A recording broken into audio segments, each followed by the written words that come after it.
Hello, my name is Lindsey Trione, and I am one of the Assistant Dean of Students in the Office of the Dean of Students. And I'm here today to talk to you about finding off-campus housing. This is a special summer version of our presentation. So some of the information I will be providing might be a little bit broad, and then others are going to be very specific too if you are searching over the summer for housing for the fall. So first is just some considerations when it comes to living off campus. So keep in mind that you may be living further from classes, and while we do have some apartment complexes that are right off campus and practically across the street, some other ones you may need to utilize things like a vehicle or one of our shuttle buses in order to get to class. You need to be responsible for and prepare for preparing and acquiring meals. So are you ready to cook and clean for yourself? Are you ready to grocery shop? You need to pay your rent on time. If you do decide to have a pet, making sure that you're prepared to care for that pet. You can live with a partner or with friends, which is a great opportunity. And you'll also have access to a wide variety of amenities, some of which aren't even available to our students on campus. So when it comes to budgeting, this is one of the biggest questions that we get is how can I afford to live off campus? So first, think through what is your total income when it comes to going to school. So are you going to have a part-time job? Are you going to be pulling from savings? So I know some of our students maybe have saved up for this over time. And are you getting any support from family, friends, things like that, all of that income, think about what that total amount is, and then think through your expenses. And that's not just your tuition and fees, but also things like groceries, gas, just regular things that you need to get through day to day, like your toiletries, school books, things like that. And then also think through if you have money set aside for an emergency. So there's actually a lot of research out there that shows that the sweet spot for when a student can or cannot manage an emergency when it comes up is $500. So students that have $500 in emergency savings tend to be able to handle something that pops up a little bit easier than those that maybe only have $200 or $300. So things like if you blow a tire and you're having to use your vehicle to get to and from class, $500 is the difference between whether or not you can replace or repair that tire. And then lastly, think about your financial aid package. So you can actually use your financial aid to pay for off-campus housing, which a lot of students don't realize. Essentially, what would happen is all of your financial aid will first be applied towards any tuition and fees through the school, and then what's left over would be dispersed to you to use towards your rent or whatever it is that you want it to be put towards. So I have had students that will take that money and basically set it aside in a savings account and they draw from it every month to pay for their rent and then use like a part-time job to cover things like groceries and stuff like that. Other students just kind of leave it there and use it as needed and will supplement with a part-time job. So just think through again all of that money that's coming in, including your financial aid, when you're trying to figure out what you can afford off campus. We do have a great resource available. It's our off-campus housing search website. This is a view of it. We will actually, at the end of this presentation, I will be walking you through the website myself as a guided tour for just a few features that I like to highlight. But this is available to all UNCW students. You can log in using your UNCW credentials and get full access to the website. Also, parents or family that are trying to help their student out, you can actually sign up for a guest account that is good for 3 months. That gives you full access to the website as well. One of the features that I'll also be highlighting on that website is it has a roommate search. So you can go in and create your own profile and search through other students that are also looking for roommates as well. And you can sort based off of the gender identity of what you're looking for in a roommate, when you need housing, your stance on having pets, or if you already have a pet. My favorite is your view of cleanliness, because I think we all have a different definition of that, as well as smoking and vaping if that's something that you're comfortable with having in your home. So in the Wilmington market, we see two types of leases. The first one is called a shared lease. That's more of the traditional style that we see. That is where everyone signs one lease. So all the roommates will sign one lease agreement together, and then every month they will have to pool their money together to pay rent. So what's great about that is that sometimes that does open up a little bit more of a cheaper option. but it also means that you are dependent on your roommates to make that rental payment. So if you have a roommate who is short 1 month, or has to move out, you have to figure out how to cover that rental price without them because you are still responsible for that total amount because you are all on that same lease.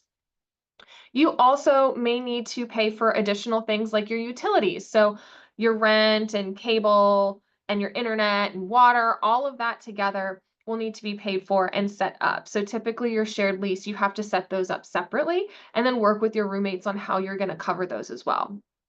An individual lease is a per bedroom rental agreement. And so what that means is that each roommate is signing their own separate document or agreement with the property. You pay your rent separately. So it will give you access to your own private bedroom. A lot of these apartments also have an ensuite bathroom, and then you have the shared common area with your other roommates. A lot of these properties also have a roommate matching process. So if you don't know anyone, they'll help you get matched with other roommates that have already signed up and have a space in their apartment. And a lot of these apartments also have their utilities included in the rental price. So instead of having to manage multiple payments a month, you just have to make that one payment every month. What is nice about it is that it does look like it's a little bit more expensive, but when you factor in that your utilities are included, it comes out to about even, because of how the utility prices are built into that. Either way, no matter which type of lease that you decide to have, we encourage you to have an honest conversation with your roommates before you sign or before you move in together. This is to make sure that everyone is on the same page about expectations when it comes to living together. So if you were to live on campus, for example, we would require you and your roommates to sign a formal roommate agreement. It's the same kind of thing. You want to make sure that everyone is in agreement of how you use that shared space together. When are quiet hours in your apartment? What about guests when they're staying over? All of that. So that way, when things happen, you can lean back on that conversation of what you agreed upon before you moved in together. So, some questions that we encourage you to ask as you're managing your search, as you're starting your search, is when rent is due, and how long the lease is. We do see some apartments may offer things like a 10-month lease versus a 12-month lease because they're catered to college students who may not be here over the summer. We also have some apartments that may offer something a little bit shorter, but that might be a higher rental price than what it would be if you were to sign a 10 or a 12-month lease. Finding out who's responsible for maintenance and what maintenance things are you responsible for. So sometimes apartments will provide you with the air filter for your air conditioning system that will be replaced every so many months or every month. But you're going to be responsible for light bulbs, and batteries in the smoke detector. So making sure that you understand what you're responsible for maintenance wise. And also, where do you park and where do guests park? A lot of these complexes have a lot of tenants, and so guest parking is limited. And it is not unheard of for them uh, to tow vehicles that are parked incorrectly in their lots. And a lot of that has to do with safety. If they're not parked in a parking space and just on the side of a parking lot, that actually could make it so that maybe an emergency vehicle can't get by. So they will tow vehicles very quickly if they're not parked where they're supposed to be. Things for you to look into is you can actually request a lease before you visit the property. That is a great way for you to kind of go ahead, look through it, see if you have any questions, and make sure that it's a good fit for you. We also recommend that you check the building quality when you do on-site visits. That has a lot to do with the fact that Wilmington is a high hurricane area. So we have a lot of apartment complexes that have seen their fair share of bad weather, and we just want to make sure that you really are checking to make sure that it is a good quality place to live and not one that maybe just does a really good job with the paint on the outside, but on the inside, they've really let some damages continue to exist when they should have been repaired. We also encourage you to visit the property at night or at least maybe around dusk so that you can get a better understanding of what the property will look like with their exterior lighting. So if you have to walk from your vehicle in the parking lot to your apartment, are you going to feel comfortable with the amount of lighting that's out there? It'll also help you be a little bit more aware of things like, do they keep the bushes cut low enough so that people can't hide behind them? Those things we tend to notice them a little bit more when it's nighttime than during the daytime. And then the last thing that I always tell our students is to check your cell phone signal before or while you are at the property. And a lot of that has to do with, I mean, if you are having to use your Wi-Fi to boost your cell phone having access to things, when the power goes out, again, we are a hurricane prone area. You're going to want to make sure that if there's an emergency, you can make a phone call. So always check your cell phone signal. Just a quick little glance, just seeing, do you have that 5G or not? Before you sign a lease, so that you're not stuck in a place where you can't make emergency calls unless if you have internet access. So lease language, just keep in mind that this is a legally binding document, and it is written in legalese. So we always recommend that you read it over with another trusted person, whether that be a parent, a family friend, or if you have a friend that dad is a lawyer, asking them to look it over too, or their mom is a lawyer. Ask questions as well. So again, earlier I mentioned asking to see the lease ahead of time. If you have questions, ask the landlord as you're doing the walkthrough, or before you even sign. They're going to want to make sure that you fully understand that document just as much as you want to understand that document, because that way there aren't going to be issues later on because there's a misunderstanding of what is or isn't covered or how the lease works. The Student Government Association also has an attorney that will meet with students on Wednesdays. You'll need to double check to see if he's operating over the summer. But if he is, you are more than welcome as a UNCW student to schedule a meeting. It will be virtual or a phone call to go over the lease, and he'll just make sure that you fully understand that document as well. Either way, at the end of the day, it is your responsibility to make sure that you know what the document is saying and what you are responsible for. Your landlord won't really care if you say that you just didn't know if it was written in that document. So just make sure that you are taking the time and your due diligence to fully understand what that agreement is before you sign it. One thing that we see in a lot of our leases are what are called addendums or addendas. Really, in the state of North Carolina, it is a standard lease, and then each property will add these addendums to tailor it to what their property needs. So, some examples that you may see is that you might be required to have a good credit score in order to live there. And if you don't have a credit score or one that is good, you need to have a guarantor who does have a good credit score or has a certain income level to cover the rent. They might require that you leave the thermostat between certain temperatures. We see that particularly in places where your utilities are included. They're not going to want you to be cranking up that heat or cranking up that air conditioning to really high levels if your utilities are included. Things like changing your own light bulbs. If you want to have a pet, there's probably going to be a pet fee or a pet rent addendum in there. They may also require that you have renter's insurance, and also that if there's any damage, that you'll be responsible for covering the damages to the rental. So again, just make sure that you fully understand these addendums.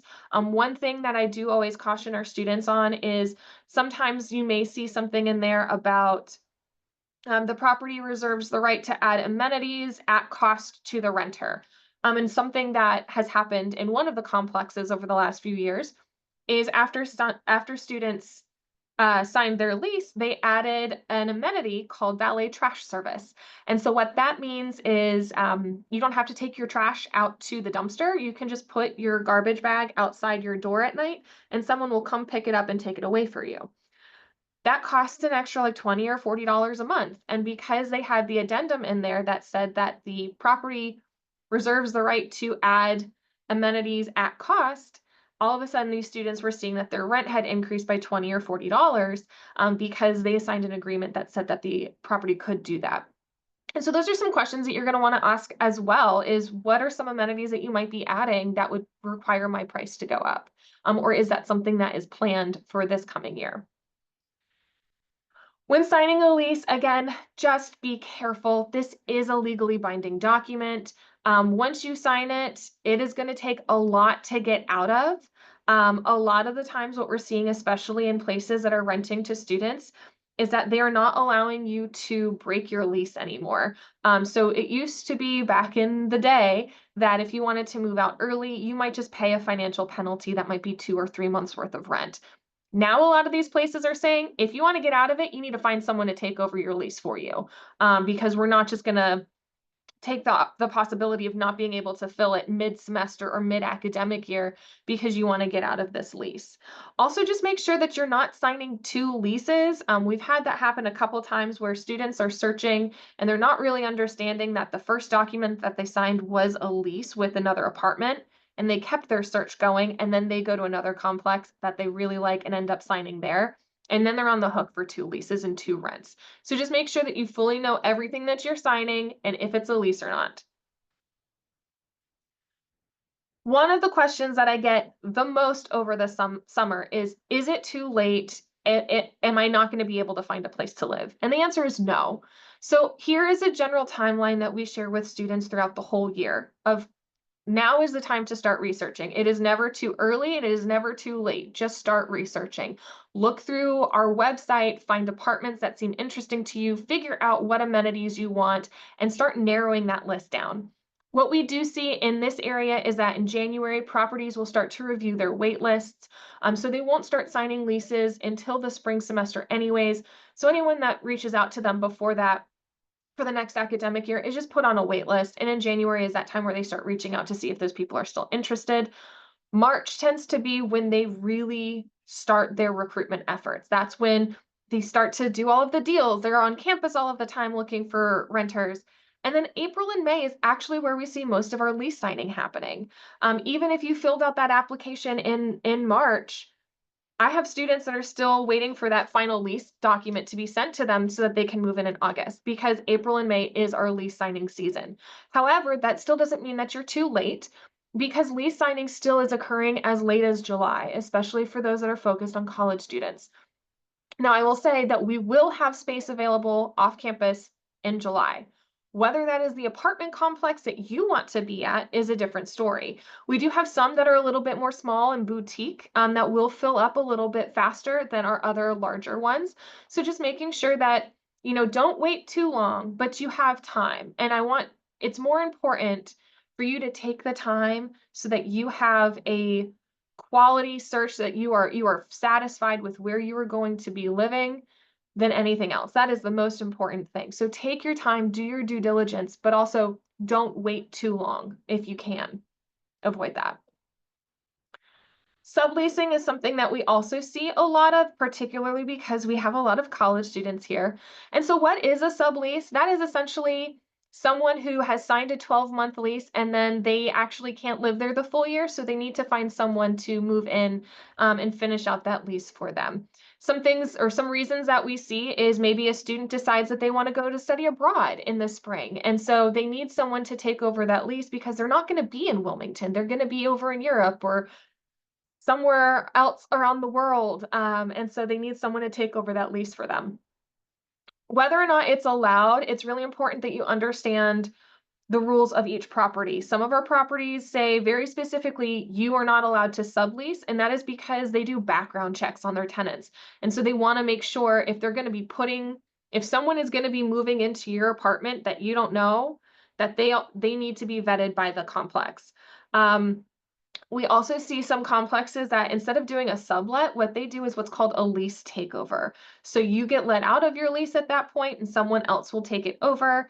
And there is actually documentation to do that. And they go through their regular approval process as if they were renting it for the full year instead of just taking over midway through. How can you find a sublease? There's a lot of different ways. Our website is one of the places where we see students post subleases on there. You can also look, there's a couple of Facebook groups that particularly parent Facebook groups at UNCW are very popular. And so sometimes you'll see parents or students posting on there about a sublease that they're trying to find someone to fill. So renter's insurance. This is an insurance policy that covers your personal property when you are renting off campus. So there is such a thing as what's called a landlord insurance. So your landlord or your property management company is going to have insurance on the apartment. That only covers the structure or the appliances, the things that the landlord owns. It doesn't protect your stuff. So like your clothing, if you bring any of your own furniture, your TV, your computer, anything like that, that's not going to be covered by the landlord's policy. Some of our properties off campus do require that you have renter's insurance. So that's another one of those addendums that we were talking about earlier would be whether or not you're required to have renter's insurance. You can check if your family owns their own home. Some people are able to actually add renter's insurance as an attachment to their homeowner's policy, and they find that to be pretty cheap. Others also just go to any of the major insurance companies like Geico, Progressive, Allstate, those kinds of things. They offer renter's insurance too. Those policies are typically going to be maybe 15, 20, $25 a month, just depending on how much coverage you are looking for. We do recommend that you purchase your own. And what that means is some of our apartment complexes may offer you for an additional $15 a month. Um, we will add you onto a renter's insurance policy that we have for the property. What we have found is if you do that, they don't really provide you the information of who is the policy holder, so where is the policy, what that coverage is, or how to file a claim. And then, unfortunately, we've had some students where maybe there is some damage due to a burst pipe or something like that, and the property is very slow at getting you the claim information so that you can file a claim. So we just always recommend just take ownership of that process. It'll help you if there's ever something that happens to just find your own renter's insurance policy and manage that way. Security deposits and maintenance. We always recommend when you move in, you're going to be asked to identify any damage or issues in the apartment once you move in.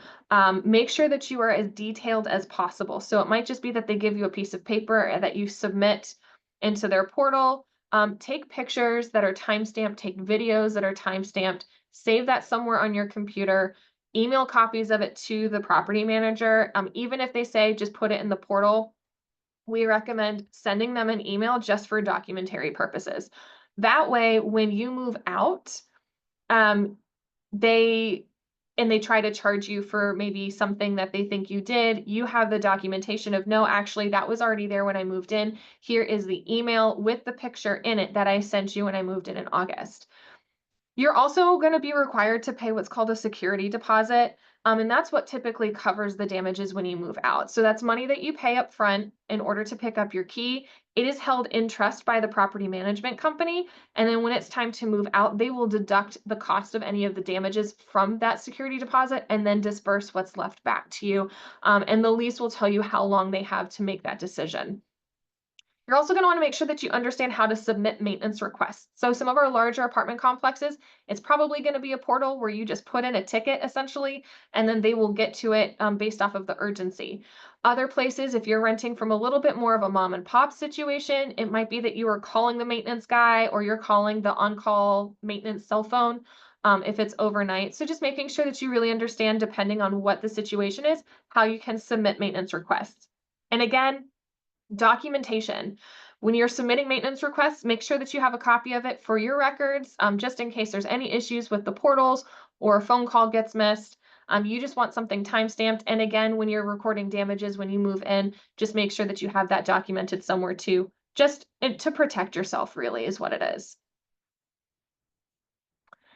I also want to highlight what it means to be a good neighbor. So being a good neighbor can go a long way. We have a lot of people who live in the Wilmington area that are actually not college students and don't live the college student lifestyle. So basic neighbor etiquette can go, oh, it can help you so much. That can be things like just taking some time and introducing yourself to your neighbor when you move in, maybe sharing a cell phone number so that if there are any issues, they can communicate with you before they call the police. This is in particular for some of our students that choose to rent single family homes off campus. Again, we have some people that have been renting houses or owning houses here, excuse me, since before UNCW even offered housing. So you can imagine how much it's changed for them, and they, they'll call the cops right away if there's an issue, if they aren't able to get it addressed by you. Make sure that you're following the trash and noise ordinance. So the city of Wilmington does have a noise ordinance that says that you cannot be louder than 55 decibels in the evening. And a lot of students don't really realize that 55 decibels is about the volume of normal office conversation. So when you're having a bunch of people in your backyard and you're playing music, that's way more than 55 decibels. And you could get what's called a noise citation. And those citations are actually tied to the address, not to the individual. So even if you move in, there's a possibility that your first citation that you get is actually a third level citation because there's been other issues with that property over the last 12-month period. There is a point in the citation process where the landlord is notified. That is the third citation level. And the fourth citation, the landlord is also fined as well. And these fines are not cheap. The third level one is $750, and the fourth level is $1,000. And so just make sure that you really understand what's going on and what those noise ordinances are, so that you can be a courteous neighbor. So safety and school breaks, these are just some tips that we really like to give to students. So we do have a lot of students that tend to bike or board to campus when they live off campus. So just making sure that if you are riding a bicycle, that you're following the laws of North Carolina. And so North Carolina, we do have some bicycle lanes. So if there is a bicycle lane and you're on a bike, you should be in that, not on a sidewalk. If you are crossing the street to get to class, make sure that you're using a painted and lighted crosswalk. So a lot of our apartment complexes are on the other side of College Road. So making sure that you're using that to cross the street rather than just trying to dodge cars in between the intersections. Fire safety. So this goes beyond just the usual don't leave candles lit, or just be careful when you're cooking. But also we see a lot of issues actually with students who are overloading their outlets. So making sure that you're using surge protectors, but you're not plugging a surge protector into a surge protector. Also knowing whether or not you can plug extension cords into a surge protector. That can cause electrical fires. And a lot of the times what happens with those is that they end up in the walls. So you don't see it until you start to smell the smoke. And so just making sure that you're being careful with that. And something as small as having a fire extinguisher can go a long way. I talk a lot about fire safety and electrical fires just then. We actually did have a situation with some of our students where it wasn't anything that they did wrong. It was the electrical tied to their HVAC system that started a fire at the house. And because one of the guys just happened to have a fire extinguisher, really helped kind of save their stuff. They did have to move out, unfortunately, but they were able to keep all of their items and they didn't really have much damage. So just again, something small as a fire extinguisher can be really helpful. And then with school breaks, there's a lot of things that we recommend when it comes to especially our longer breaks like winter break or spring break. Stuff like, turning or stopping your meal service. If you can, just make sure that you have a lamp left on so that it looks like someone is home. We have a couple students that will actually go out and get those like timers that you can plug into the outlet, kind of like what people use for holiday decorations, that will turn on and off your lamp at different times. So it looks like someone's actually in there using it. And you can also reach out to Wilmington Police and they will actually do drive-bys, just to check on your place while you are out of town. So there's a lot of great features or opportunities that are available to you if you want to, just to make sure that your stuff is safe while you're not here. With off-campus students, a lot of the times you might have a class schedule where you come to campus in the morning and you are not leaving until late in the day, and you're going to have to figure out where to eat. Unfortunately, at UNCW, we do not have a lot of microwaves available. So if you're someone who likes to pack your lunch, make sure it's something that can just be held cold and eaten cold. But we also have some meal plans that we see some students tend to use when they are off campus. And so these are the three most popular ones. They have the difference between a teal meal or a meal swipe as well as food dollars. So thinking through, are you someone that maybe you want to go eat in the dining hall, or would you rather use teal meals in our food court in the Union? Or are you someone that maybe you just want to go to the pod market and grab a quick sandwich between classes? So again, these are the three different ones that we see the most. They range a lot in price between $608 to $1,600. So I'd also recommend that you take maybe wait until you've registered for your classes to see when you have breaks and if it makes sense for you to have the block 125, or is the block 50 going to be easier because you're only really going to need to have lunch maybe 2 to 3 times a week. Parking is another thing that we get a lot of questions about for our off-campus students. So if you live within a 1 mile radius and that is set by parking that is not set by Google, you are not going to be able to get a daytime parking permit on campus. You will be able to get a nights and weekends permit that starts at 5 p.m. So if you maybe are in a class or you have like a lab That goes from 5 to 9 p.m. A nights and weekends permit, you could drive to campus, park your car, and then drive home at night. Um, if you do live outside the 1 mile radius, you can get a daytime commuter permit. We have three different levels that are available for our surface lots. The first one, zone one, which is the most expensive, is actually the magenta parking lots on this side of the map over here. It's the most expensive because this is where most of our academic buildings are. And so that's why it's the most expensive one. Our mid-level one, which is zone two, is actually this dark blue area over here in the Trask lot.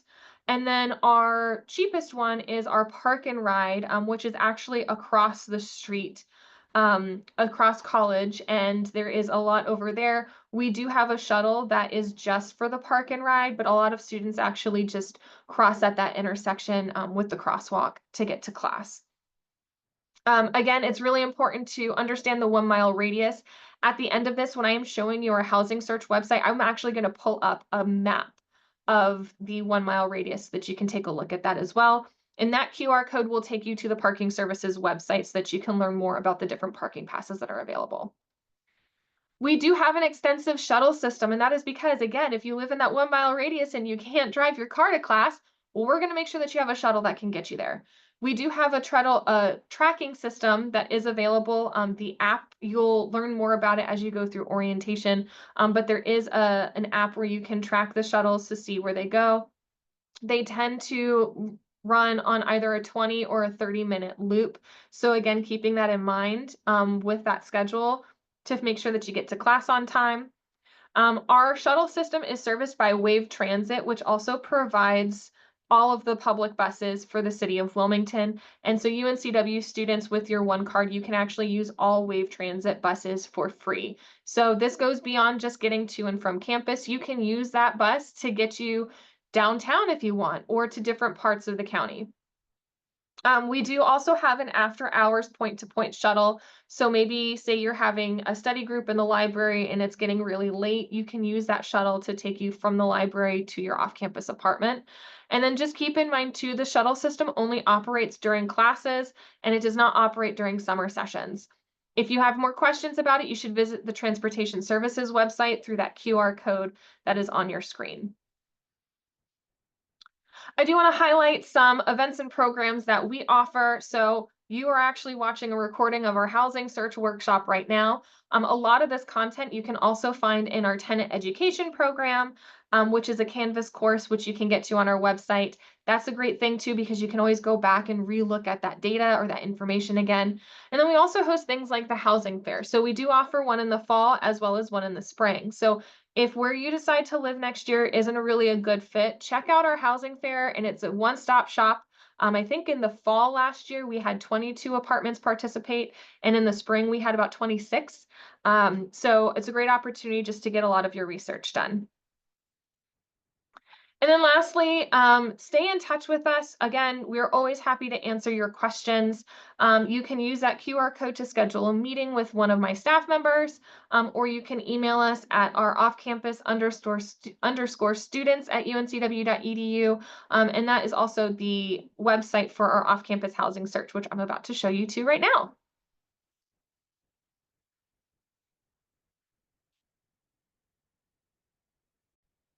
Okay, and so here is our off-campus housing search website. So it's offcampushousing.uncw.edu. Down here, you're going to see some announcements that we curate. So again, just making sure you understand the 1 mile radius, connecting to our website, and then that tenant education Canvas course that I was telling you about earlier.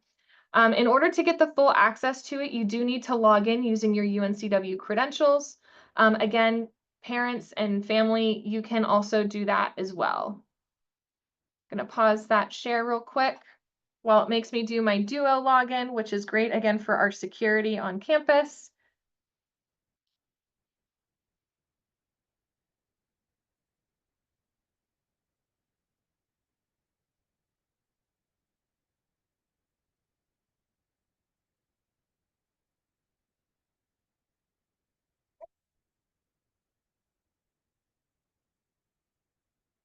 All right. So once you're logged in, you can go ahead and view rentals. And it's going to be like any of your usual apartment search websites. So you can search by neighborhood, property name, address. There's also some map tools here, so you can use on-campus points of interest. So especially if you've never been to Wilmington before, maybe you know that you're going to be having classes over in McNeil Hall. And so you click on McNeil Hall, and there's our little arrow of where McNeil is on campus. So you can use that as a feature as well. Area points of interest, so identifying where the grocery stores are. So you can see that pop up as well. And then public transit as well. And so you can see our shuttle stop on one of our shuttle stops on campus. In addition to that, you have the ability to draw a search area. So if you know maybe you only want to look over on the Wrightsville Ave area, and it will only show you the rentals that are in that area that you have drawn. Okay, you can also search by price type, by minimum or maximum pricing type. So we talked about the two different leases earlier. The per bedroom is your individual lease. The per unit is that shared lease. Now, one caveat I will say is that if you are looking for a one-bedroom apartment, that is a shared lease. Per bedroom is looking for the price per bedroom if you are sharing an apartment together. So if you want a one-bedroom or a studio, you need to be looking at per unit, not per bedroom. Building type, and then we have some extra features over here too. So the different lease lengths you can see here as well.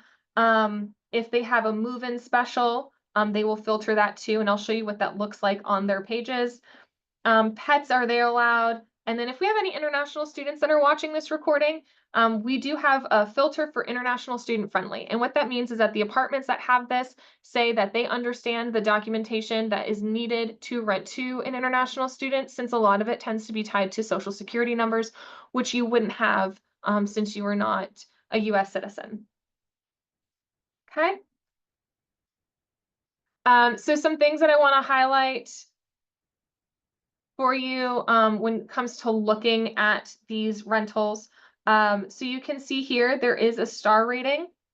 And that's because this website actually pulls reviews and ratings from apartments.com, because that is part of, they help manage the website. You can also see the distance to campus. Now, I will tell you once again, that is not going to be true for the 1 mile radius. That is based off of Google, and the university sets that 1 mile radius themselves. So if we're going to look at a listing, that rent special that I told you you could use as a filter, that will be highlighted right here at the top. So you can see that this place is offering 1 month of rent for free. You can see their different listings. You can also actually communicate directly with the complex through this website by messaging them. You can see all of their features, their website, their hours. And then way here at the bottom is actually where you can see the different ratings for the property. So you can see what students or even non-students, depending on the property, have written about the location to give them that rating. Other things that I want to highlight is our roommate finder. So you can go on here and you can see we've got 104 students currently listed. You can add a profile, manage your search, and save that search as well, excuse me. And then lastly, I want to highlight our resources page. So under parking and transportation, we've talked a lot about that 1 mile radius. If you look at the shuttle map, it will show you not just the shuttles, but also what that circle is. So that is our 1 mile radius, and it has a lot of apartment complexes identified on that map that are inside the 1 mile radius. And you can see the different shuttle routes as well as their stops, which you can see they definitely make sure are near where a lot of our apartment complexes are. A couple of things to note, this map is going to be changed out in the next few months. So there are some apartments that no longer go by the names on that map. The two I'm going to highlight is Lighthouse Apartments has been purchased, and it is now called The Nest at 4955, and Mill Creek is now The Willow. But otherwise, from our perspective, this is pretty accurate for the apartment names that are on campus or off campus, excuse me. And so you can see any place that is inside or outside the 1 mile radius. In addition to that, under our city and good neighbor sources, I want to highlight a feature or a resource that Wilmington Police offers. So one of the big questions that I get particularly from parents is, I just want to make sure that my student is safe. How do I know if where they're renting is a safe area? And the best way to find that is actually through the Police to Citizen portal through Wilmington Police, because you can search based off of address. So as you're looking at rentals, you can go in, type in the address of where you're looking at, choose the range that you want, whether it be a quarter mile or up to 10 miles. I don't recommend that one. And then look for accidents, arrests, or incidents. And you can look up as much as 120-day increments going back to a 12-month period. One thing I will tell you though is don't just look at the sheer number of reports that come in, and really take some time to look into what the report is about. So the car accidents can be something as simple as a parked car at a shopping center nearby was hit. And so that's like one of the issues. So it's not necessarily for the complex. It's just something that happened in a parking lot of a grocery store. We do have a couple of apartment complexes that are near grocery stores, for example. And some of the incidences that are showing up are people stealing food. And that can be something as small as like a candy bar. But there's still a police report tied to it. So just kind of keep that in mind as you're sifting through it. Again, that's just a great resource that's available to you. But that is all that I have for you today. Again, we are happy to help you in any way that we can as you navigate your search. I'm going to just end this by showing you that last slide again so that you can stay in touch. So again, feel free to reach out by phone, email, or schedule an appointment with one of us. We're happy to help you. Thanks so much for joining us. Have a great day.